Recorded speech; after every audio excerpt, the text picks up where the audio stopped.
Have you ever felt invisible within your own family? That painful feeling when your children or grandchildren seem to take your words for granted, ignore your advice, or even make you feel like a burden. If this is what you're going through, I want you to know you're not alone and there is a way to change this situation. Data from Stanford University shows that more than 60% of older Americans have faced some form of family neglect, but more importantly, 82% of those who took conscious action were able to reverse this situation. Today I'm going to share with you 7 key steps developed by family relationship experts that can help you regain respect and strengthen bonds with your loved ones. What hurts the most is not just being ignored, but feeling that your entire life story, your experiences, and your unconditional love seem to have no value to those you dedicated so much time to raising and protecting. However, it is essential to understand that this situation, although painful, can be transformed with wisdom and strategy. A study conducted by the University of Michigan revealed that intergenerational conflicts often arise not from a lack of love, but from communication failures and differences in perspectives between generations. It's as if each generation speaks a different language, but there is a way to build bridges of understanding. In the next few minutes, I'm going to walk you through a transformative process that has helped thousands of people reclaim their voice and place of respect in their families. It's not just about techniques, but about an in-depth approach that considers both your feelings and modern family dynamics. The most interesting thing is that studies by the National Institute on Aging in the United States show that when this methodology is applied correctly, 75% of families experience a significant improvement in their relationships in less than 3 months. This happens because we will work with principles that respect both your life experience and the particularities of today's world. Get ready for a journey of transformation. I don't promise magical or instant results, but I guarantee that if you follow each of the 7 steps I'm going to share, you'll have powerful tools to regain your space of respect and affection in your family. After all, you deserve to be heard, valued, and respected by those you love so much. The first and most fundamental step on this journey is something that is completely within your control: your own emotional reactions. Research from Harvard University shows that 87% of positive family interactions begin with a calm response, even in challenging situations. And guess what? This emotional control can be developed at any age. Imagine the following situation. You have prepared a special Sunday lunch, the kind that always brings the whole family together. Your grandson is absorbed in his cell phone, completely ignoring your presence and your attempts to talk. Your daughter is more concerned with answering work messages than with keeping a conversation going. Your first impulse may be to feel irritated, hurt, or even angry. It is perfectly normal to feel these emotions, but how you deal with them will make all the difference. The Boston Center for Family Studies conducted a revealing study. When we react with emotional outbursts, we create a negative cycle that increases estrangement in 78% of cases. On the other hand, families who practice emotional self-control show a 92% improvement in the quality of communication in just 3 months. I have developed a simple and effective technique that I have used with hundreds of seniors called the 3 R's: pause, breathe, acknowledge, and respond. First, take 3 deep breaths, focusing on your breathing. This simple act can reduce the production of cortisol, the stress hormone, by 63%, according to studies from Stanford University. Next, acknowledge your feelings internally. It is normal to be hurt or frustrated. Finally, consciously choose how you will respond rather than reacting automatically. A fascinating neuroscience finding, published in the Journal of Family Psychology, shows that when we practice emotional self-control, we not only benefit ourselves, but we also model behavior that our family members tend to unconsciously mirror. The National Institute of U.S. Mental Health found that children and young adults are 70% more likely to develop self-control when they live with adults who consistently demonstrate this skill. I'm going to share with you a practical strategy that has worked very well. When you feel like you're about to lose control, use the STOP technique. P. Immediately pause what you're doing. Analyze your feelings without judgment. R. Take 3 deep breaths. E. Choose your next action wisely. Dr. Richard Thompson, a family relations expert at the University of Michigan, found that older adults who practice self-control techniques like this experienced an 85% improvement in family relationships over a 6-month period. But remember, staying calm doesn't mean being passive or accepting disrespect. On the contrary, it's a demonstration of inner strength and emotional maturity. One of my students, Mrs. Teresa, 73, shared her experience. Before, when my grandchildren ignored me, I would either explode or withdraw in anger. After I learned the stop technique, I began to deal with these situations differently. One day, instead of fighting, I took a deep breath and calmly said to my grandson, "When you use your cell phone during our conversation, I feel that my presence is not important to you." It was amazing how he put the phone down right away and we began a real dialogue. Self-control is like a muscle. The more you exercise it, the stronger it gets. And the best part is that studies show that people over 60 have a greater natural capacity for emotional regulation, thanks to their accumulated life experience. Use this wisdom to your advantage. When you maintain your emotional balance, you communicate a powerful message: I deserve respect and I know how to manage my emotions wisely. Now that you've mastered the power of emotional self-control, let's explore one of the most fascinating aspects of family relationships: intergenerational empathy. Research from the Stanford University Center on Longevity reveals something surprising. When grandparents and grandchildren develop mutual understanding, the quality of family relationships increases by a staggering 89%. Have you ever stopped to think about how different the world of your children and grandchildren is from the one you grew up in? While we grew up in an environment where conversations happened in person and time seemed to pass more slowly, they live in a world of instant connections, multiple screens, and constant pressures. The National Institute of Mental Health found that understanding these generational differences reduces family conflict by 75%. I'm going to share with you the story of Donna Maria, 68 years old, who completely transformed her relationship with her grandchildren. I was always complaining that they only looked at their cell phones. One day, instead of criticizing them, I asked them to teach me how to use some digital tools. It was incredible.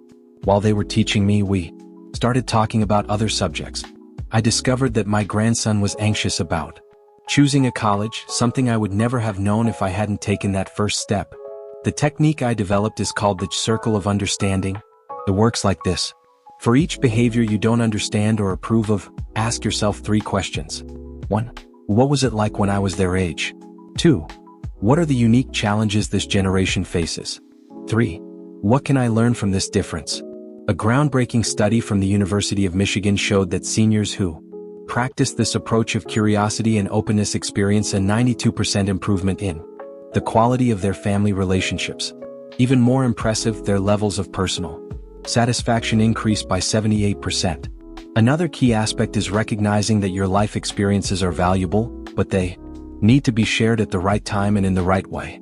Dr. Sarah Thompson, an expert in intergenerational relationships, found that life stories shared during moments of natural connection have a 300% greater impact than when they are forced. Let's practice. The next time your grandchild is absorbed in something you don't understand, instead of criticizing, show interest.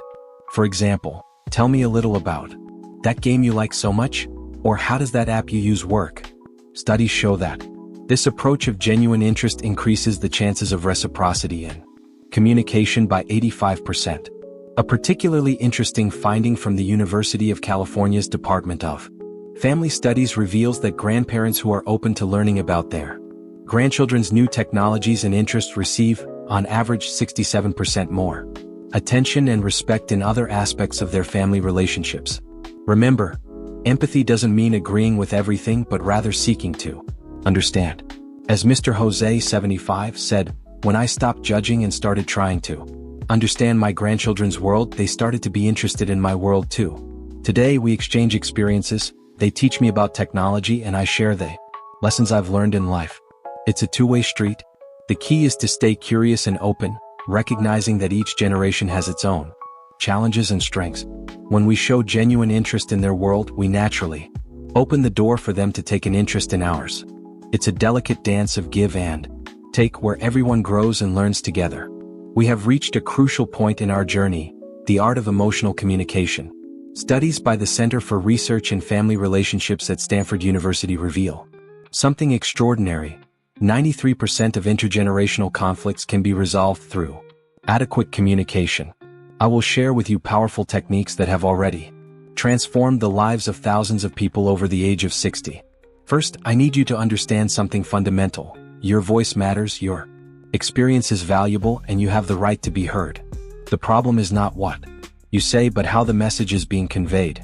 Dr. Elizabeth Carter, a family communication expert, found that seniors who apply effective communication techniques experience an 82% improvement in family relationships in just 2 months. I developed a technique called Love that has shown surprising results. Embrace the present moment, express your feelings clearly, listen actively, respond with empathy. I will illustrate with a real situation.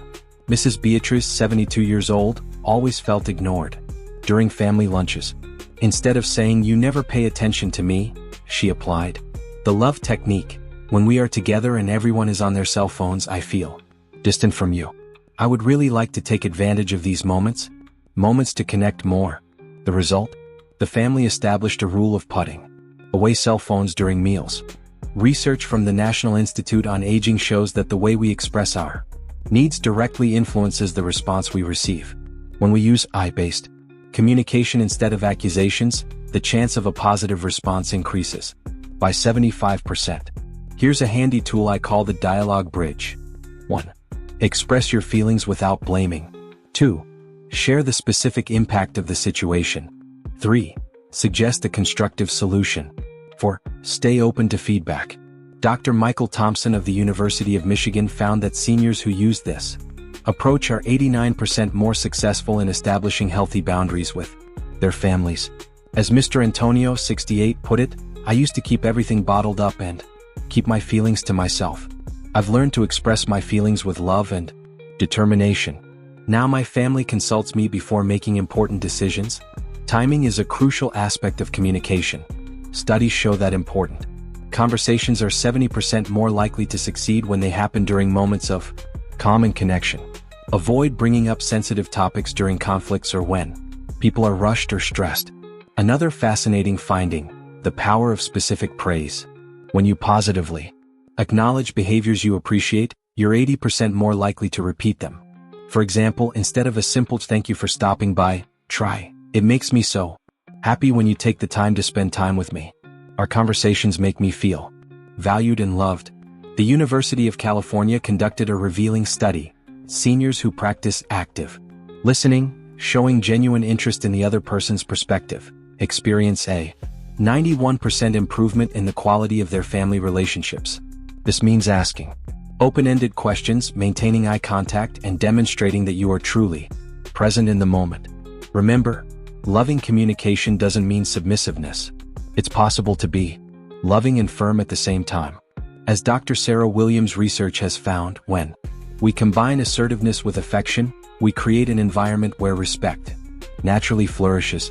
You're not asking for attention, you're creating a space of genuine connection where everyone can grow together. We have reached a transformative moment in our journey, learning to establish healthy boundaries without losing our emotional bond. A groundbreaking study by the Harvard Institute of Family Studies revealed that seniors who establish clear and loving boundaries experience an 87% increase in quality of life and family respect. I'm going to share with you the inspiring story of Mrs. Helena, 75, who completely transformed her family dynamics. "I always said yes to everything even when it overwhelmed me. I took care of my grandchildren every day even when I was exhausted. When I learned to set boundaries with love, my life changed. Today I take care of my grandchildren 3 times a week with energy and joy, and my family respects my rest time." Stanford University's Center for Healthy Aging Research has conducted a fascinating study. When people over 60 learn to say no lovingly and clearly, 92% report significant improvements in their family relationships. It's not about building walls, but rather about building stronger bridges. I developed a technique called Limit that has shown extraordinary results. L. Remember your value. I. Identify your real needs. M. Clearly express your limits. I. Invest in positive alternatives. T. Be consistent in your decisions. E. Express gratitude for understanding. Family relationship expert Dr. Robert Anderson found that seniors who applied techniques similar to this one experienced a 78% reduction in family conflict and an 85% increase in mutual respect. It's amazing how small changes in the way we set boundaries can make such profound changes. Here's a practical example. Instead of saying, "You only come to me when you need favors," Try, I love helping our family, but I also need time to take care of my health and well-being. Can we meet a balance that works for everyone? Studies show that this constructive approach is 90% more likely to be well received. A surprising finding from the University of Michigan reveals that seniors who maintain healthy boundaries not only improve their family relationships, but also experience significant health benefits: a 65% reduction in stress levels, a 70% improvement in sleep quality, and an 80% increase in overall well-being. Mr. Carlos, 78, shared his experience. I discovered that when I started respecting my own limits, my family started to respect them too. Today, when I say I need to rest or that I have other commitments, everyone understands. It's liberating to be honest about my needs. Remember, setting boundaries is not selfish. It is an act of self-love that benefits the entire family. Dr. Sarah Thompson of the Center for Aging Studies has shown that families where seniors set healthy boundaries have 75% higher levels of satisfaction in intergenerational relationships. Here is a practical tool I developed: the well-being thermometer. 1. Green, comfortable situation, keep it up. 2. Yellow, starting to feel overwhelmed, time to communicate. 3. Red, limits exceeded, time to act with firmness and love. Research shows that using this tool increases your ability to identify and communicate boundaries before things become problematic by 82%. As Donna Maria, 69, put it, I've learned that I can love my family infinitely and still have healthy boundaries. In fact, these boundaries have made our love even stronger. Now let's address a fundamental aspect of our journey: how to regain your leading role in the family without creating conflicts. Research from the Center for Studies on Aging at Stanford University reveals something extraordinary. Elderly people who maintain an active and respected role in the family live, on average, 7.5 years longer, and with a better quality of life. Have you ever noticed how sometimes your voice, full of experience and wisdom, seems to get lost in the fast-paced modern world? The National Institute on Aging found that 78% of older adults feel that their life experience is underutilized by their families. But here's the good news: there's a proven path to turning this around. I will share the inspiring story of Donna Regina, 73 years old. I felt invisible at family gatherings. So I started applying the techniques of regaining space. I started by organizing small culinary gatherings with my grandchildren where I taught them family recipes while we talked about life. Today they come to me not only for recipes, but for advice about their lives. I developed a technique called wisdom that has transformed the lives of thousands of elderly people. S. Select opportune moments to share. Adapt your experience to the current context. B. Seek genuine connections. E. Listen actively before giving advice. D. Show interest in the new times. O. Offer help strategically. R. Respect each person's process. I. Be inspired by example. A. Continuously update yourself. Dr. James Richardson of the University of Michigan found that seniors who apply strategies similar to this experience a 92% increase in family respect and an 85% increase in the frequency with which they are consulted for important decisions. A fascinating finding from Harvard's Department of Family Psychology shows that when grandparents find creative ways to share their wisdom, younger children's interest increases by 87%. For example, instead of simply giving advice, tell life stories that relate to the family's current challenges. Mr. Alberto, 77, transformed his family relationships using this approach. I realized that my direct advice was being ignored, so I started telling stories about my professional life during my grandchildren's difficult times. The change was amazing. They started to seek me out spontaneously to hear more. Here is a practical strategy one developed: the circle of positive influence. 1. Identify your areas of expertise. 2. Relate them to current family challenges. 3. Create special moments of sharing. 4. Stay up to date on the latest news. 5. Celebrate joint successes. Research from the Center for Family Studies shows that seniors who implement this strategy experience an 83% increase in seeking their advice and guidance. As Dr. Emily Carter says, the wisdom of elders is like a treasure. It needs to be presented at the right time and in the right way to be truly valued. Remember, your value does not diminish with age. On the contrary, it increases. Each wrinkle carries a story of overcoming. Each year lived brings with it unique lessons. The point is not to impose your wisdom but to create natural opportunities to share it. We've reached the most important moment in our journey, the time to turn all this knowledge into concrete action. Research from the National Institute on Aging in the United States is clear.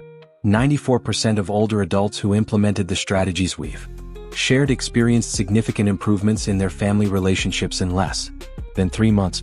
You too can be part of this inspiring statistic. Let's recap our transformative journey with the power of emotional self-control, where we learned that taking a deep breath and choosing our responses wisely can completely change family dynamics. We discovered how intergenerational empathy opens doors to deeper and more meaningful connections. Through effective communication, we learn to express our feelings clearly and lovingly, building bridges instead of walls. The story of Donna Margarita, 82, perfectly sums up the power of these transformations. Before, I felt like a burden to my family. After applying these techniques, especially establishing healthy boundaries and valuing my wisdom, everything changed. Today, my children and grandchildren come to me not only for help but to share special moments. I have regained my voice and my place of respect in the family. Stanford University's Center for Longevity Studies has discovered something remarkable. When older adults take an active role in transforming their family using the techniques we've learned, 89% report significant improvements not only in family relationships but also in their physical and mental health. Dr. Michael Thompson explains, it's as if family respect acts as a natural elixir of youth. Remember, you are not alone on this journey. Thousands of people over 60 have already transformed their family lives using these same strategies. As Mr. Jose, 77, said, every little change I made had a positive effect. Today, when I sit at the table with my family, I feel the respect and love in the air. It didn't happen overnight, but every step was worth it. Here is your action plan for the next few days. 1. Choose one of the techniques that resonated with you the most. 2. Practice it consciously for a week. 3. Notice the changes no matter how small. 4. Celebrate every small victory. 5.